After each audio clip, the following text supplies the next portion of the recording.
So itong si Tropical Depression Krising ay huling namataan kaninang 10 p.m. dito sa layong 630 kilometers east ng Huban, Sorsogon. May taglay na lakas na hangin na 55 kilometers per hour at pagbugso na 70 kilometers per hour.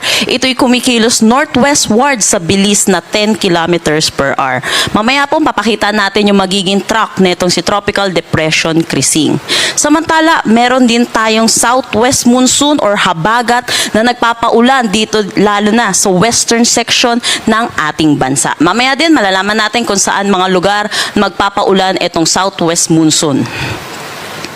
Para sa magiging track na itong si Tropical Depression Krising, sa ngayon, Tropical Depression yung kanyang category at inaasahan natin magi-intensify ito into a tropical storm bukas ng umaga at possible din siya maging isang ganap na severe tropical storm bago po siya mag-close approach dito sa may mainland Cagayan at inaasahan po natin ang kanyang possible na landfall or close approach dito sa may mainland Cagayan at Babuyan Islands by Friday evening or Saturday. Nakikita din natin dito sa ating forecast track, possible din siyang lumabas ng ating Philippine Area of Responsibility by Saturday afternoon or evening, kung makikita natin July 19 or 25.